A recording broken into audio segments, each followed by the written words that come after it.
Football Betting Daily.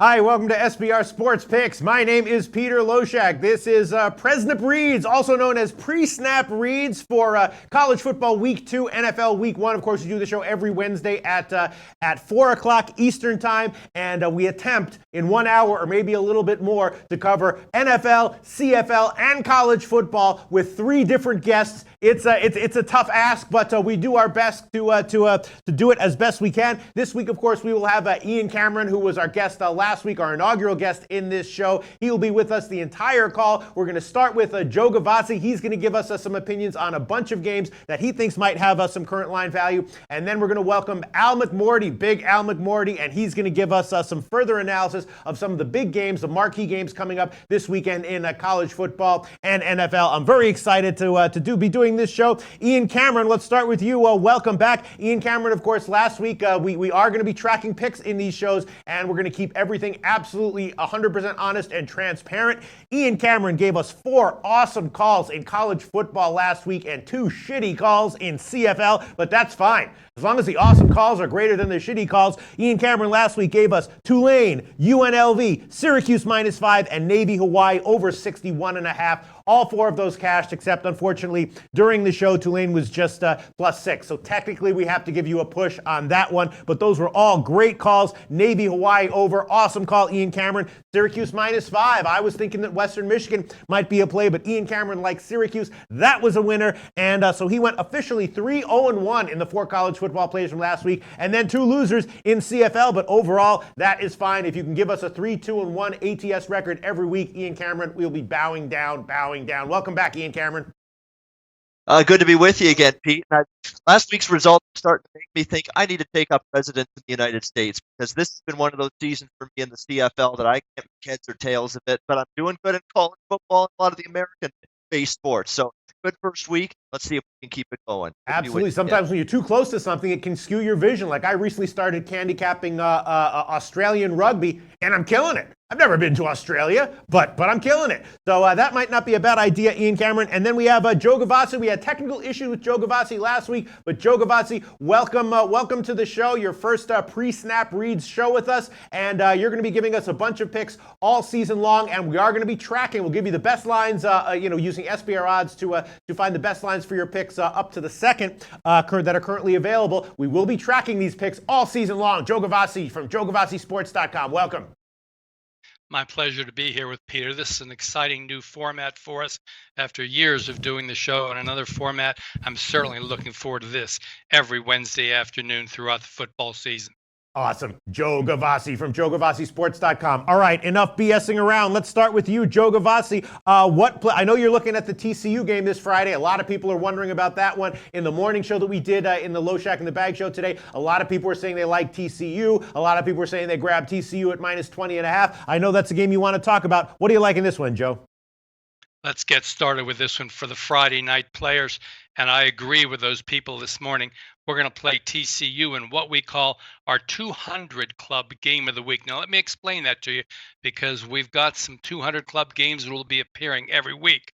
200 Club games are when a team runs and passes for 200 yards while their opponent does not. This millennium, that goes all the way back to the year 2000. When this has happened, the 200 Club team has covered 75% of the games, and this is just such one of those opportunities. First of all, let's start with the history, which has seen the last 5 games be TCU wins of 19 or more points. In other words, they've been rolling them recently, and I expect it to be even more than that today, especially because Spike Dykes has now come over to coach SMU, and he is one of our favorite go-against coaches. Last week, his ponies lined up against North Texas, a regional rival, and North Texas bolted to a 36-0 lead before calling off the Dogs. It dropped Dykes' record to 12-21 ATS as an underdog, as his defenses are nowhere near measuring up to college football. In addition to that factor, of course, Spike Dykes' 2 teams, first in the bowl and now the first game of the season, have lost by a combined margin of 97-33. This team is just not able to keep pace with other quality college football. Dykes is quite honestly a terrible defensive coach. Only thing holding us back from taking off the rubber band is that TCU look ahead to the Buckeyes next week. Nonetheless, TCU to romp by 30 or more points in this one over SMU. All right, the line is headed up. It opened at 21, but we'll be able to give you minus 22, minus 110 at the Greek. Ian Cameron, quickly, does that sound about right to you? I totally agree with Joe in this game. It's TCU or pass for me. SMU was made a terrible hire get-go with Sonny Dykes. He drove that Cal program into the ditch. You see what Cal's doing with Justin Wilcox now. He's resurrecting the mess that Sonny Dykes left behind there, and you see what the improvements that Cal has made and how much better defensively they've been with Dykes gone and Wilcox there. And you're seeing it already with SMU. Just no pass rush last week against North Texas. Receivers running wide open down the field. Very little run defense as well. Wide open lanes for the running backs as well. Just a collapse defensively from SMU in that loss to North Texas last week. They're up against this TCU team. Joe made a good point about the potential look ahead, but there's nothing here that could get me to want SMU in this spot. All right, and again, a lot of commenters in the Loshak and the Bag Show also liking TCU minus 22, minus 110. We do need to keep a little bit of a brisk pace here. Joe Gavazzi, what else do you have for us this week? Let's take a look at one of the big games for Saturday, the SEC game between Georgia and South Carolina. Each team rolling in their openers, no question about that, as they tuned up for this first SEC game of the season. These two teams should battle it out for SEC East supremacy in that division this year, a division which is coming ever closer with the excellence of Florida now as they challenge the West. In this game, we have a triple revenger for South Carolina. And what we have here is a Georgia team which, in my opinion, has peaked, at least against the spread. Well aware of the fact that Georgia is on a 10-1 ATS run on the road, and well aware that Georgia could well be one of the top 4 teams again this year. But South Carolina under Muschamp is really starting to come. First of all, they have gone 7-1 against the spread as an underdog with Muschamp at the helm last year, a true indication of the fact they will have a lot of confidence playing another quality foe. I'm also aware that Georgia has dominated this team in the last 3 meetings, winning each by 14 points, including last year when they were 23-point favorites in the game and still won by 14. Yeah, this number has been chopped off, but there are fundamental reasons why that has happened. Chubb and Michael are no longer running in the Georgia backfield, while South Carolina has Bentley, Dowdell, and Samuel to light up both the airways and the ground for the Gamecocks in this one. Triple revenge, a powerful motive in this matchup between these two quality teams. I'm going to give you a stat that pertains to no fewer than 6 college football home underdogs today. Any home underdog in college football of 6 or more points who runs for an average of 5.0 yards per rush or more has been a 70% ATS play over the seasons. Take this running dog in South Carolina to get the job done, taking a big number of double digits in this matchup against rival Georgia. All right, that is an awesome stat there, and that again does pertain to no fewer than 6 home underdogs in college football this week. We'll be able to give you South Carolina plus 10, minus 102. I haven't looked into this game in depth, but I was all over the over in South Carolina's game last week. Ian Cameron, let's quickly go back to you. First of all, the TCU game, did you want to make that an official pick? Did you want to add that to your official record, or was that just an opinion? Just an opinion on TCU. Okay, so not an official pick. What do you think about this Georgia game? You agree, disagree? You want to give an official pick on it? I'm going to go official pick here, and I'm going to look at the total in this game. We've already unfortunately seen some movement, but even at 56.5, I'm going to go up and over the total here. Yeah. Georgia was a team I had earmarked coming into the season as an uptick on offense coming into the season, a downtick on defense. You lose a key cog like Roquan Smith, of course, drafted to the NFL after last season. I think that Georgia defense takes a hit, and I think they're going to end up being tested by Jake Bentley, quarterback of the South Carolina team. He's got Deebo Samuel, one of his top playmakers, back. Remember, that South Carolina season went off the rails when he got injured last season. He's back now. They're going to put up points, but I think South Carolina's defensively is middle of the pack here in the SEC. Georgia will be able to move the football as well. I'll go up over the total, 56.5. This may not look like an SEC team. I expect to see a little bit of fireworks offensively. All right. Well, we are religiously honest in this show, so that means that you also do get the best available line at any given moment that you give a pick. And right now, we can give you over 55.5 minus 115 at Bet Online. Currently available at Bet Online. I agree with that one. The line opened at 50.5. It's getting bet up. I loved South Carolina over last week. Haven't had a chance to look at this one. Probably would have grabbed the over if it was anything at 52 or lower when I first analyzed the game. Ian Cameron like an over 55.5 minus 115. Joe Gavazzi, what else do you have for us this week? Let's look at another primetime game going for us. This one, the Texas A&M game against Clemson in an intersectional between the SEC and the ACC. I'm going to call it my perception reality game of the week. Texas A&M has a new coach, Jimbo Fisher. Watch out, Nick Saban in Alabama. They didn't pay him $75 million to stand on the sidelines, and Texas A&M came out smoking that first week. Clemson came out smoking as well, a big win. Here's the key. Clemson didn't cover the point spread in that game, and here's the issue with Clemson. Even though they've gone 41-4 straight up the last 3+ years, they have faltered to 21-19-2 against the spread. In other words, Swinney doesn't really look to beat the spread convincingly often, beside the fact that they are now overpriced because of all those championship appearances. Each of these teams, as I said, got off to big starts this year, but Texas A&M is the real deal. Here's what people don't realize. We understand they're going to be a good offensive team under Fisher, but the hire of defensive coordinator Elko from Notre Dame is going to produce a much better defense than that which allowed 31 points last year for the Aggie. You know what? Sumlin wasn't much for A&M, and this is a big upgrade in the coaching ranks. We've got a fair price here. In fact, a more than fair price. I'm going to take Texas A&M, another one of those 6-point home dogs who rushes for 5.0 yards per rush or more. Take Texas A&M plus the generous point spread here to take this game to the wire against Clemson. Okay, it is headed up. It's a split line as of right now, 12 or 12.5. So, of course, we will give you a Texas A&M plus 12.5 minus 110. Ian Cameron, does that make sense to you? I'm off this game completely. I'm reluctant to step in Clemson's way. I give credit to Joe for doing so. Because to me, this team's one of the most dominant, complete teams in football. I mean, even with some question marks, who's going to be the long-term quarterback for this team? Kelly Bryant, Trevor Lawrence, the impressive freshman, who's really pushed him hard in fall camp. But that defense is really, really good. And I respect what Kellen Mond did last week at quarterback for Texas A&M. Going to be facing a much taller order here in this game.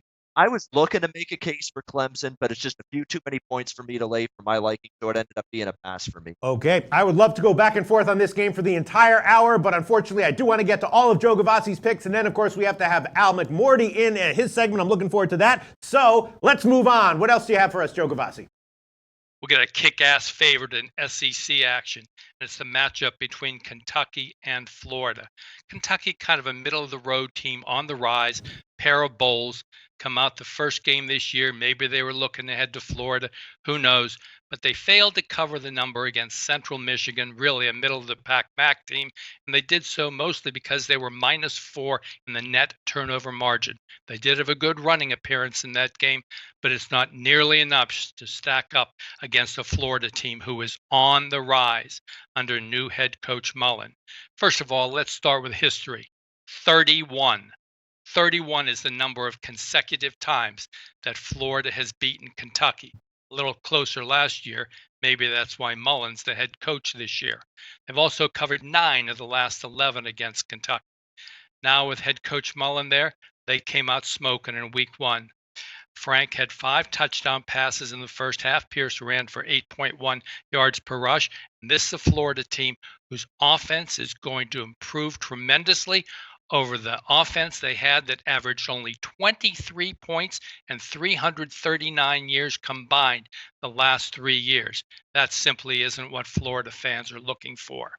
I like head coach Mullen a lot, both for his offensive expertise and the fact that he will look to improve the Florida defense as well.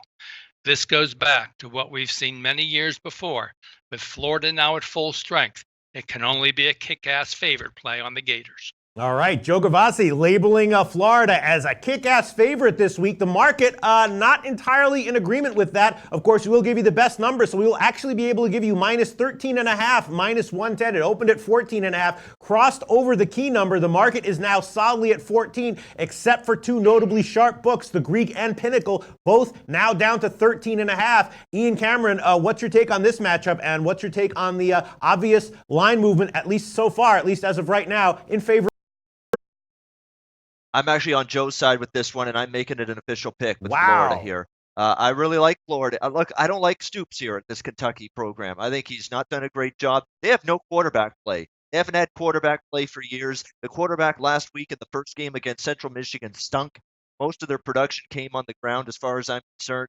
That's not going to work as well when you're facing an SEC defense now on the road. And I love the hire of Dan Mullen. He's hot and fired up to get the job done here. This is always a job he had coveted for years and years, even when he was with Mississippi State. He's going to turn this offense around. You watch this Florida team now and how much better coached they're going to be on a week-in, week-out basis. Kentucky, to me, I don't trust them on the road. They've struggled against the spread head-to-head over the years against Florida. No problem laying less than 2 touchdowns with the Gators. Interesting. So Joe Gavazzi and Ian Cameron both disagreeing with whoever it was that bet Kentucky across the 14, the key number of 14. Opened at 14.5. Now it's down to 13.5 or 14. And both Joe Gavazzi and Ian Cameron are going to add Florida minus 13.5, minus 10 as an official pick. Joe Gavazzi, what else do you have for us? That's 4 official picks you've hit us with so far. We've got our feline feature game of the week, and every week we look at a team with a feline nickname. Ian, when we spoke last week briefly, you asked for it. Well, you're going to get it on the back of this analysis. Stay tuned for that, guys. There you go. You asked for it. You're going to get it. Let's hear what you got for us, Joe Gavazzi. You don't want Oh, yeah. this one.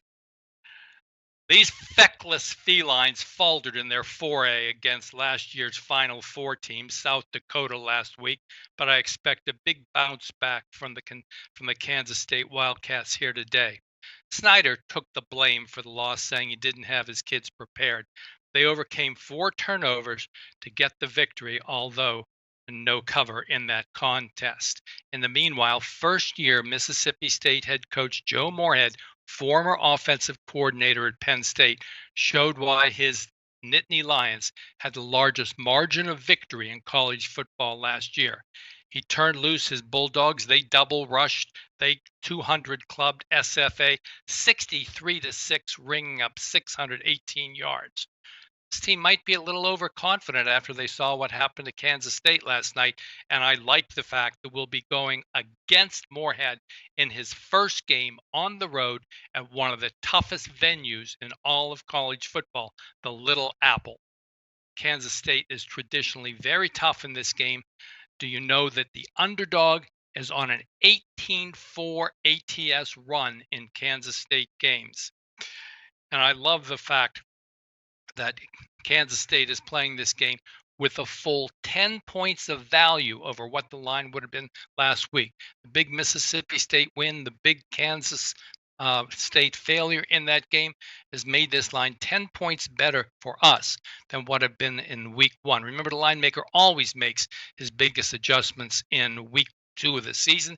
Had this been the middle of the season, he would have only changed it 2, maybe 3 points after those diverse performances.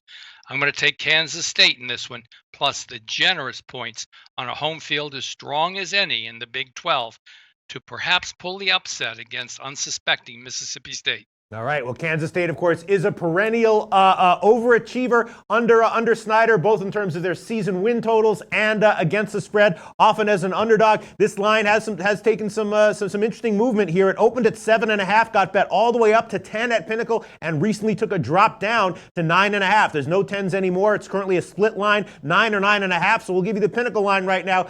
Kansas State plus 9.5, minus 106. Ian Cameron, anytime anyone makes a case for Kansas State as a live dog at home, I'm at least partially just blindly agreeing with them. How do you feel about this line? I am a big-time buyer in Mississippi State, but I also respect Kansas State's track record as an underdog. So for me, this is a clear stay away. What I am concerned about from a K-State perspective is the quarterback production's got to be better than it was last week. I know he played 2 quarterbacks in that game last week, Bill Snyder. He's got to eventually settle on one to get the job done. I like Mississippi State, but I respect the spot. There's a tough first road game here of the season with the new coaching staff. I'm a big Moorhead fan, but I'm going to stay away from this game.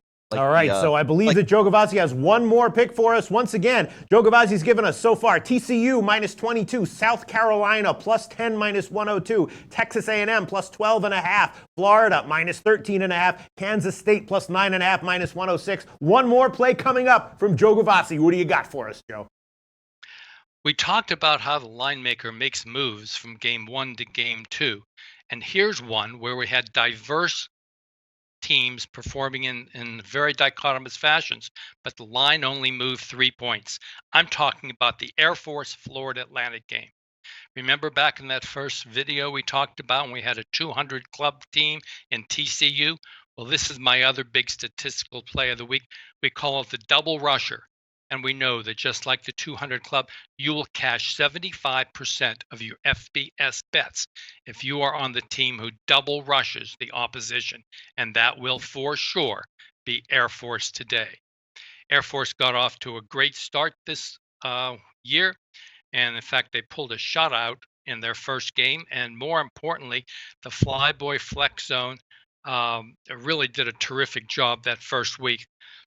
And meanwhile, boy, Florida Atlantic, there's a lot of hype for them at the beginning based on what Lane Kiffin did last year, but they went into Oklahoma and just got their nose rubbed in it as the Sooners bolted to a huge lead and cruised to an 8.1 yards per rush performance against the Florida Atlantic defense. Air Force can do the same, meaning this figures for sure to be a double rusher. Quarterback Worthman returns for the Air Force, and he's a veteran leader of that flyboy flex bone. So I like Arizona to take advantage of that. Just like Kansas State above, do you know that the underdog is 18-4 against the spread recently versus Air Force? Well, sure enough, we get the underdog with Air Force today. This team is going to control the ball on the ground, won't let Florida Atlantic get into their offensive rhythm. This is a huge underdog play on Air Force, plus this price, double rush them. Now, at the end of that last video, we promised we would give you that Wildcat noise. Are you ready for it, Ian? Wildcats and Kansas State to cover here. Whoa! Look at that. What do you have, an artificial intelligence robot in your mouth? What was that? Was that a real noise there, Joe? Sit right there. That's an original Wildcat. I practice those. Man, very nicely done, Joe Gavazzi. All right, Florida Atlantic, of course, a very scary team to go against. Some strong line move in both directions so far since opening. Opened at 10, got bet all the way down to 8, got bet all the way back up to 10, and now has dipped to 9.5. No 10s are available right now, but we can give you the pinnacle line. Air Force plus 9.5, -104. That is the official pick, the line that we will give you, Joe Gavazzi. Ian Cameron, very quickly, scary to bet against Florida Atlantic, but Joe makes a very compelling case, as well as a very compelling cat noise. What do you think, Ian Cameron? Yeah, that was a great cat noise, by the way. It was fantastic. I have an opinion, not a pick, but I have an opinion on the over. It's just moved too much. It was 63.5. It's up to 69 here. I think Florida Atlantic's offense is going to bounce back here against Air Force. I don't trust a military school to shut down any sort of decent attack. I think they're going to struggle against Singletary. I think the quarterback play from Florida Atlantic is going to be better here in this game. But that Air Force triple option, you know how I feel. When you don't have just a regular week to prepare for it, it can be a little bit tricky to shut them down. And we saw Florida Atlantic's defense get chewed up and spit out on the ground last week. So I think we get points, but I think it's moved a bit too high, that total. All right, Joe Gavazzi, you are awesome. Joe Gavazzi's website, again, is joegavazzisports.com. Again, we have to keep a brisk pace. I'd love to take a couple minutes and just kiss Joe Gavazzi's ass and tell him how great he is. We don't have time for that, but go visit joegavazzisports.com, and you can find out for yourself 6 games with great analysis and hopefully winning picks. Thanks so much, Joe Gavazzi from joegavazzisports.com. Ian, nice to be with you today. Peter, thank you so much as always, and the SBR video team as well. My pleasure. We'll talk with you guys next Wednesday. All right, we're about to Good to bring be with you, Joe. Al Good luck. McMorty in.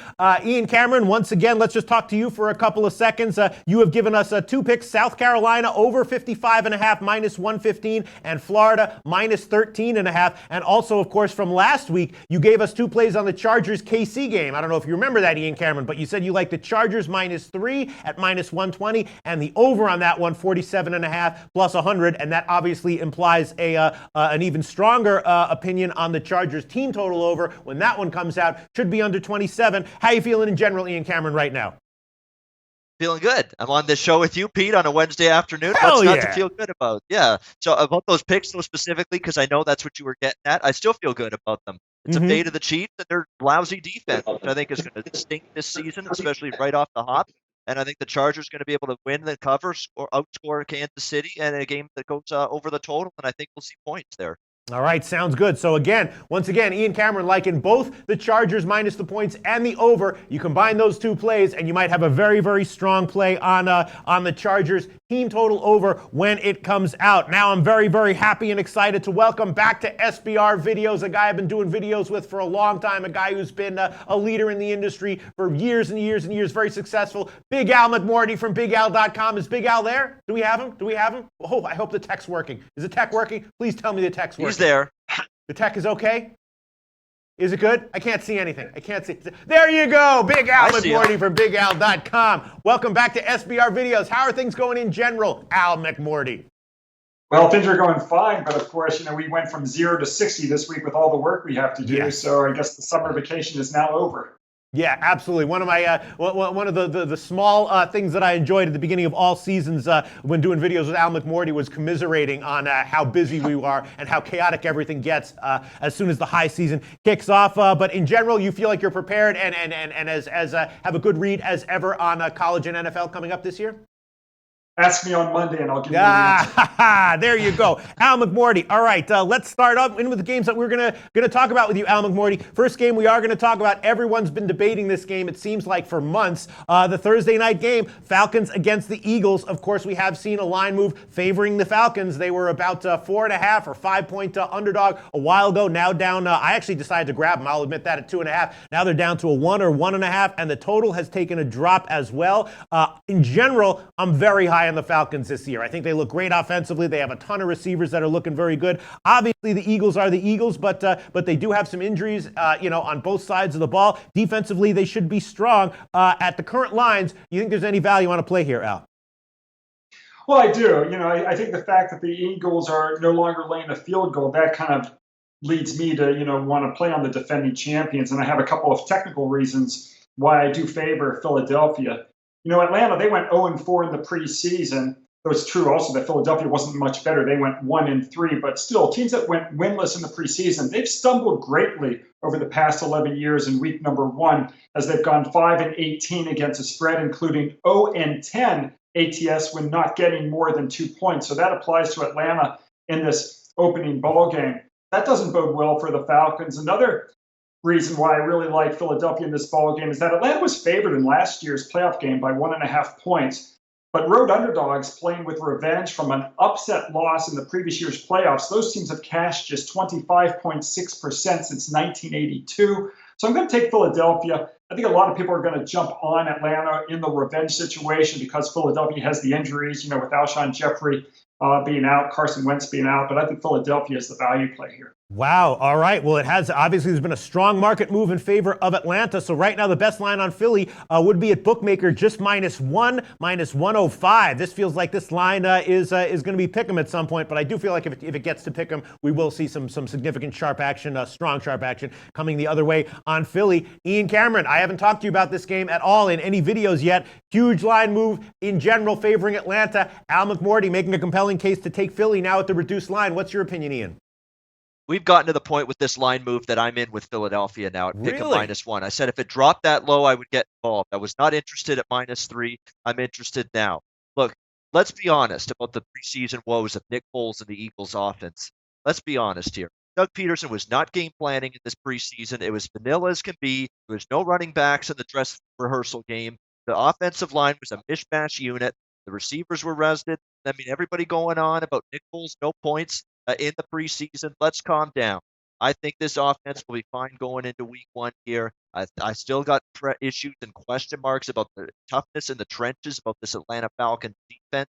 I think that might show up here in this game. They've still got to go on the road in a frenzied environment, be able to win this football game. I know they've got the weapons with Ryan, Freeman, and Coleman at running back, great wide receiving core as well. But I don't think it's going to be easy going in here to Philly against this Jim Schwartz defense, the way he coordinated that group last year, be able to go in there, win this football game, and put up enough points to do it.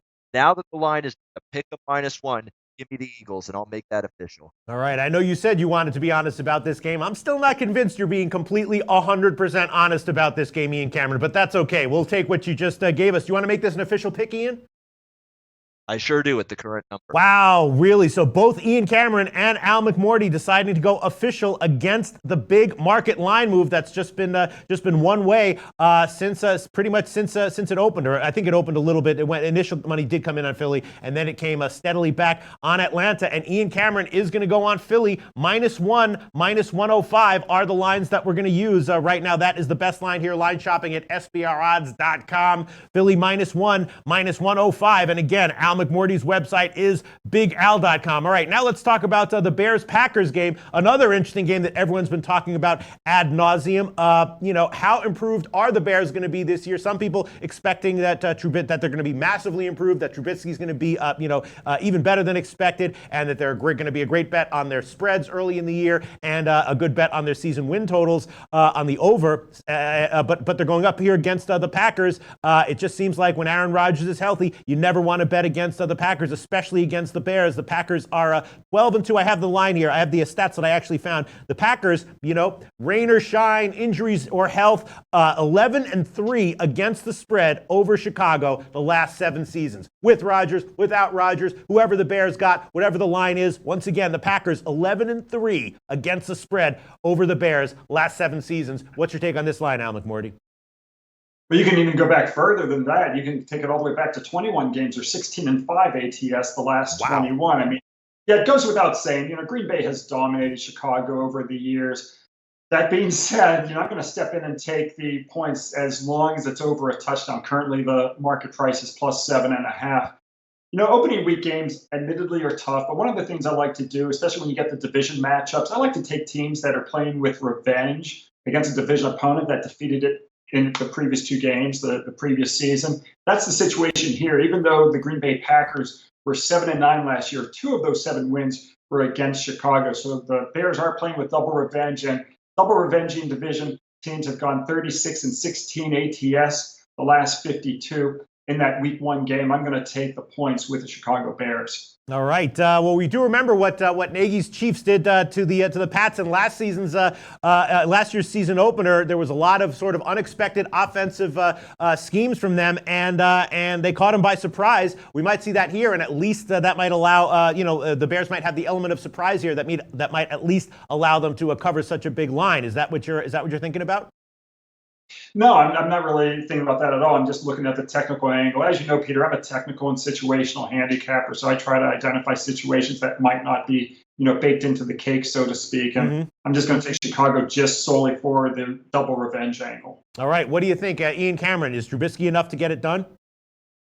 That's the big question mark, because I like the Chicago defense a lot coming into the season. I like the hiring of Matt Nagy at head coach, because let's be honest, John Fox was coaching like it was 1985 NFL football, and it just wasn't working anymore. And I think Matt Nagy's going to be a progressive guy, going to at least unshackle Trubisky, let him try to play to his strengths, let him try to play aggressive down the field offensively. So we'll see if it works here against Green Bay. Green Bay probably defensively is where their question marks are. I do think the Bears, believe it or not, going to be able to do some damage against Green Bay offensively here, be able to hold them down a bit. I'd probably look at this game going under the total. That's the way I'd play it here. And actually, we'll make that one official. I'm going to go under the 47.5 here with the total. Wow. All right. So Al McMorty liking the Bears. Will give him 7.5 -110. That's the current line at Heritage. Pinnacle has 7.5 -113. And Ian Cameron's going to go official with a play on the under. Al McMorty, do you have any opinion on the total or not much?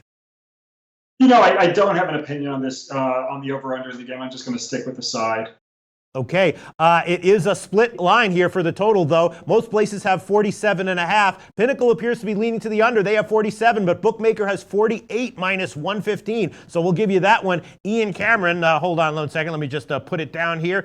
Ian Cameron taking a shot with the under 48 minus 115, and Al McMorty taking a shot with the Bears at plus 7.5, currently minus 110. Next game we're going to talk about is going to be the Jets against the Lions. Matt Stafford, over the past bunch of years has done a lot with not much, and the reports are that he's got a lot more to work with this year, and that might turn the Lions into suddenly a team with an explosive offense if there is, in fact, a synergistic effect from that, where Stafford suddenly has a little bit more to work with than he's had in years past, and suddenly that allows him to do a lot more on the field. Lions are a big favorite here, and the Jets, of course, are going to be having, Darnold. How good is he going to be right off the bat? Not exactly sure. It's anyone's educated guess as to what that's likely to be. Al McMorty, what do you think here? The Jets have value as a dog, or are they going to get rolled in week one? Well, I actually think the Jets are the right side here. It's true that they're starting Sam Darnold, but Darnold was fairly impressive in the preseason, 29 of 45, 244 yards, 2 touchdowns, 1 interception. So he equipped himself pretty well in the preseason. So even though I generally want to stay away from teams starting a rookie quarterback in week one, I'm going to make an exception here. It's the Monday night game.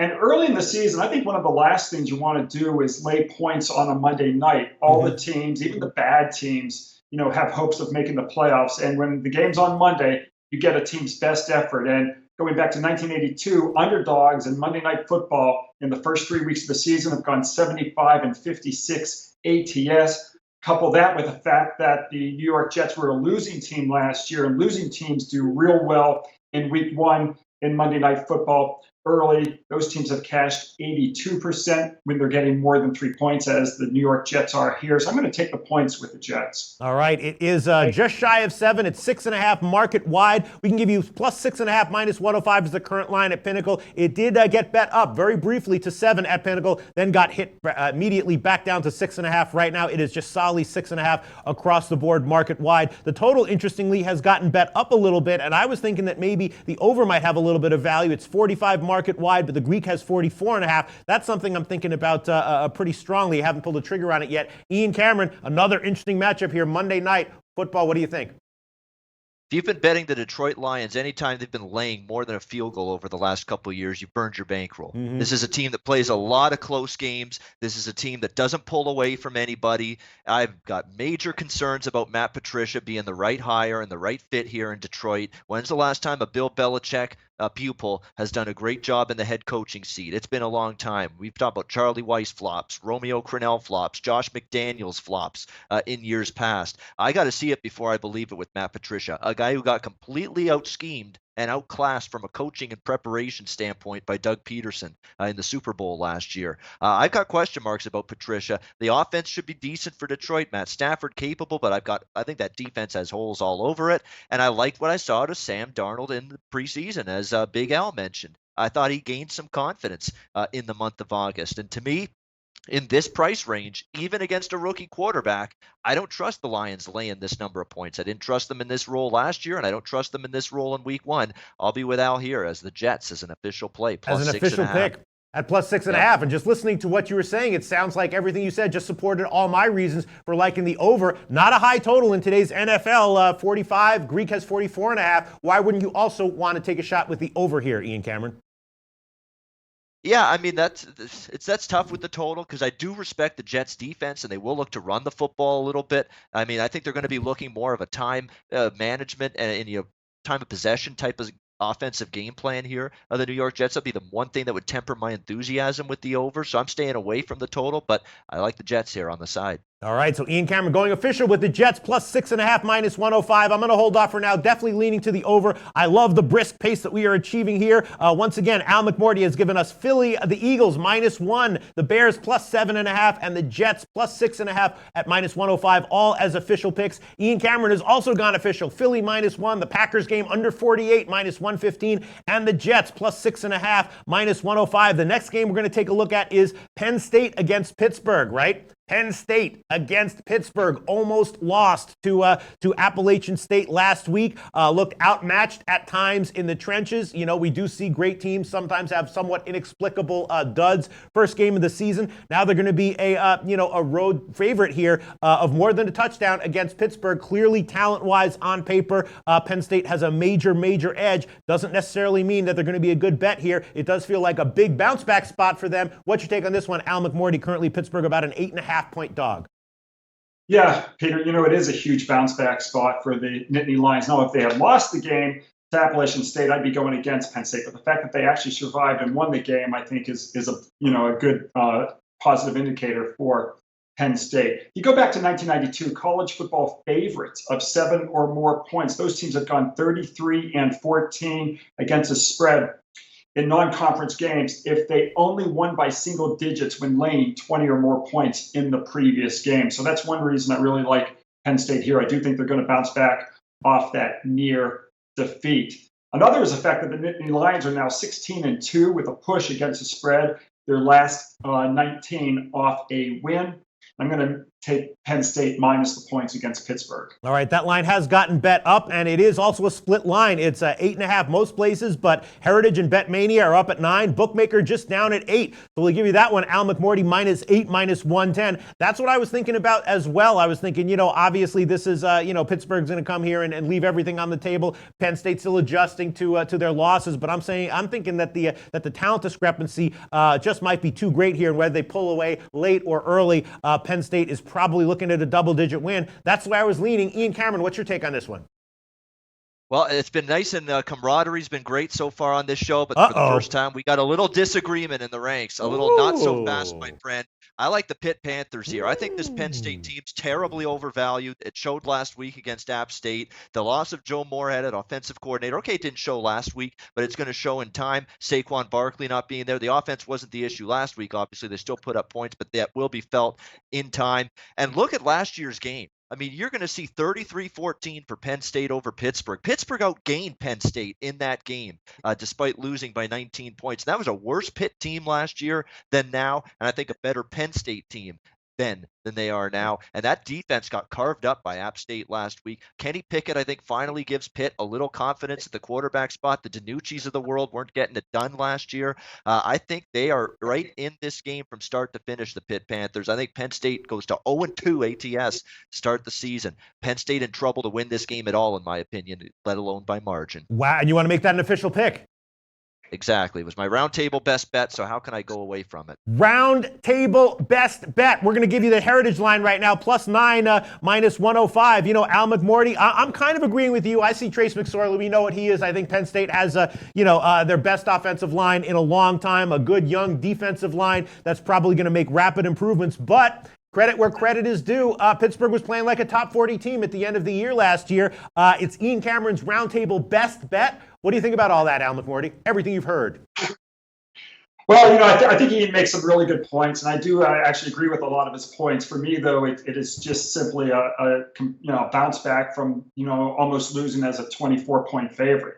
But I do agree with Ian. I do think that Pitt is better than they were last year. I do think Penn State has its issues, but I think for one game, Penn State's going to come to play, and they're going to play well. All right. Well, line shopping is so important. This game, a perfect example of that. Al McMorty taking Penn State at -8, -110. Ian Cameron getting Pittsburgh +9, -110. Absolutely not out of the question that one of them could win and the other one push. Interesting debate, guys. Again, this is a game we could debate for an hour or more, but we do have a lot of interesting games that are also on the schedule for us to talk about in this video. USC against Stanford. The line has gotten bet up, right? Stanford's now about a 5.5-point favorite or so. USC rolled UNLV, but UNLV was had some serious weaknesses, and they maybe didn't dominate UNLV as much as you might have liked. And USC looked great last week against San Diego State. What's your take on this one, Al McMorty? Do you think that Stanford rolls here, or is USC have some value as a dog here?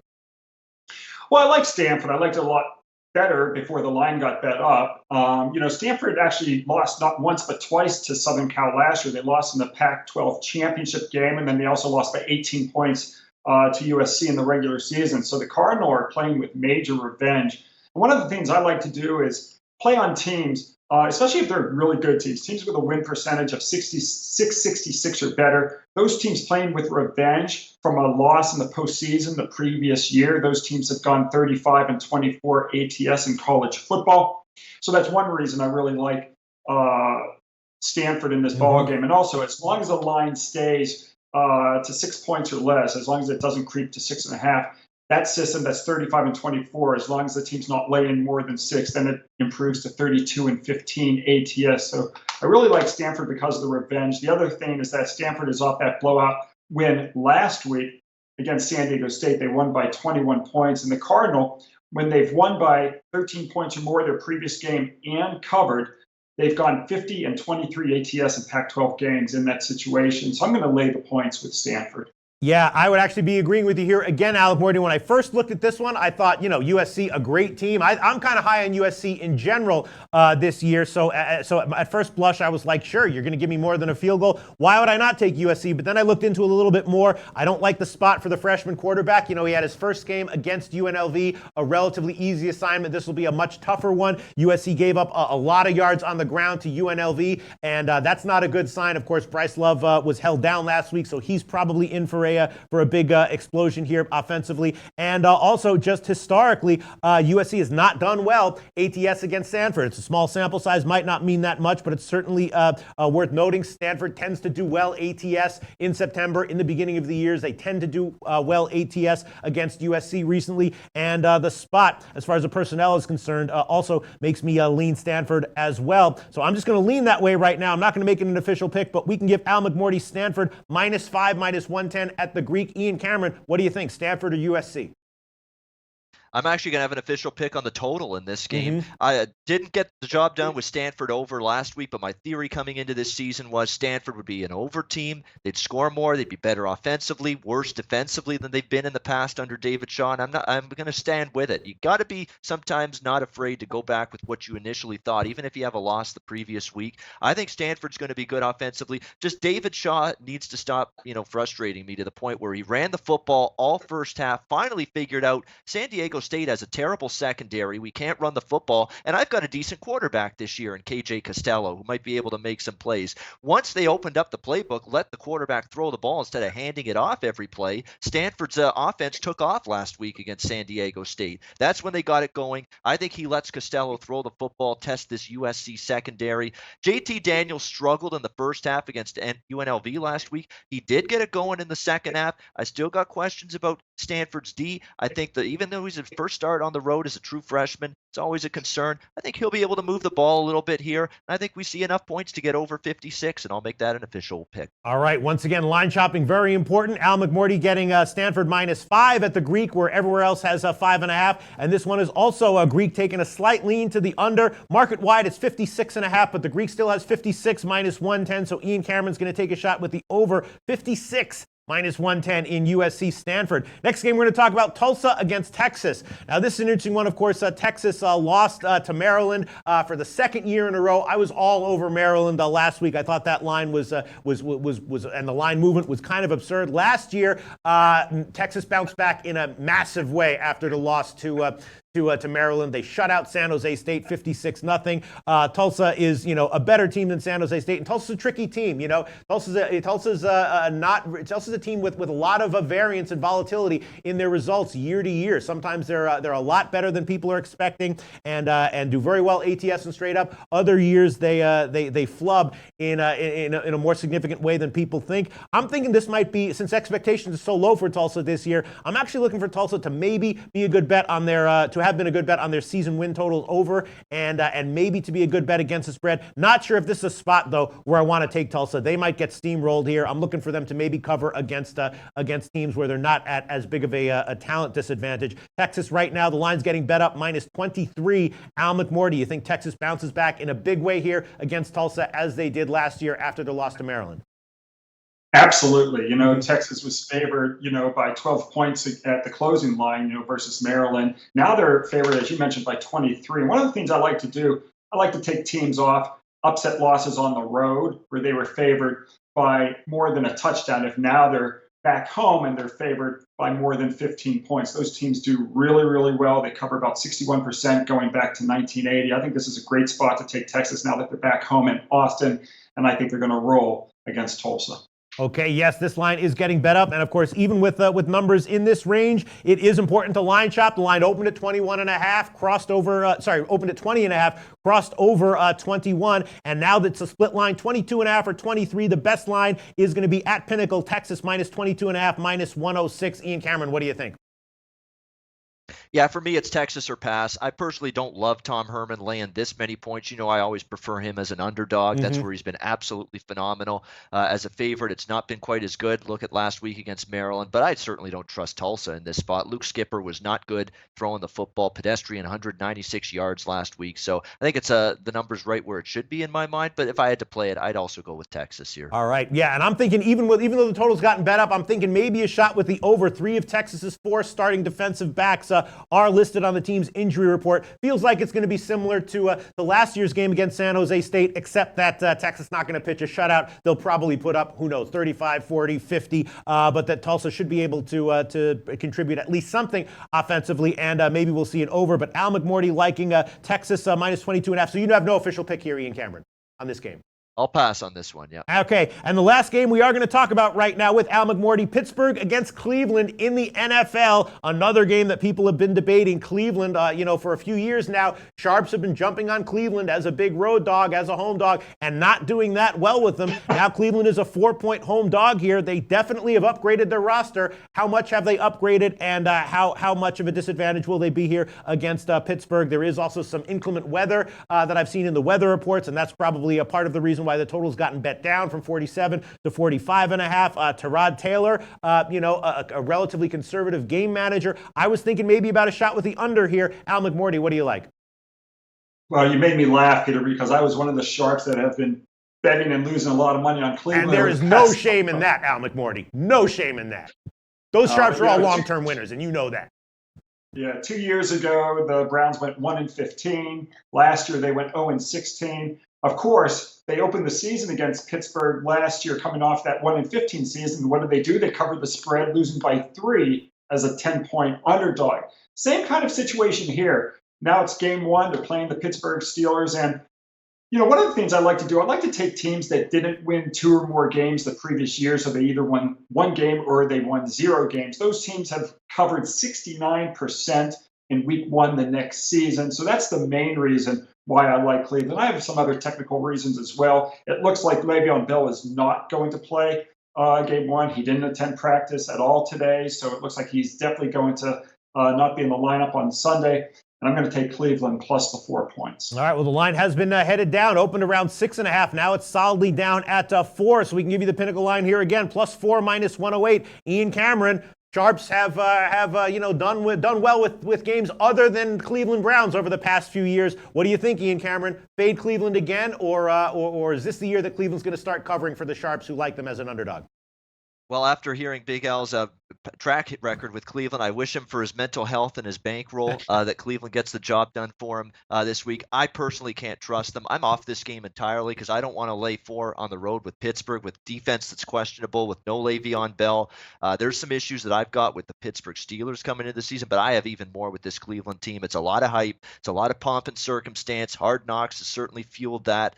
An offense that should be better.